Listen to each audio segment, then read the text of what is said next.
Andika kangen band dibully, Arman Maulana pasang badan, skakmat nyinyiran pedas.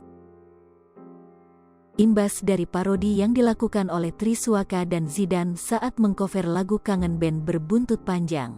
Alih-alih hanya sebagai bentuk guyonan, Triswaka dan Zidan terancam mendapatkan somasi dan mendesak agar keduanya meminta maaf dalam kurun waktu 3 hari. Bila tidak maka akan dilanjutkan dengan desakan membayar royalti yang besarannya mencapai miliaran. Penyanyi senior, Arman Maulana angkat bicara soal ramainya sosok kangen band khususnya Andika Mahesa yang mendapatkan banyak bulian. Bak membalas nyinyiran soal sosok vokalis fenomenal yang terkenal dengan gaya khasnya itu, Arman Maulana menyebut dari hasil karya yang dibuat oleh kangen band sudah banyak yang meledak dan menghasilkan pundi-pundi cuan miliaran.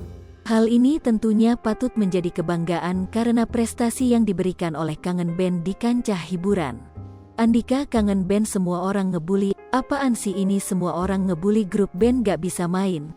Tapi dia mau dibully apapun menghasilkan miliaran rupiah, katanya. Sebelumnya, dilansir Tribun Jabar, Triswaka dan Zinedine Zidane tengah menjadi perbincangan hangat. Hal tersebut terjadi lantaran keduanya memparodikan gaya nyanyi Andika kangen band. Setelah memparodikan Andika, keduanya ternyata banjir hujatan dari netizen. Mereka dianggap telah menghina musisi senior. Dalam sebuah video yang beredar yang diunggah di akun Instagram @insta_julid, tampak Triswaka yang mulanya membawakan lagu Kangen Band dengan judul Penantian yang Tertunda, tapi disambung dengan beberapa lirik lagu dengan judul berbeda.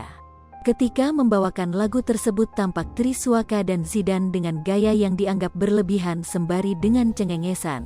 Bukan mendapat pujian, video keduanya justru menuai hujatan dari warganet karena dianggap menghina Andika Mahesa. Berkaryalah tanpa perlu menjatuhkan orang lain, tulis akun @amorelia_pinky. Tim Babang Tampan, cek, tulis akun @as_t_k. Star Syndrome, tulis akun @apriyanida. Dapatkan berita terkait dan informasi penting lainnya dengan mengklik Google News. Hai pemirsa Sri Popo TV, jangan lupa komen, like, dan subscribe, serta tonton terus berita-berita terupdate lainnya ya.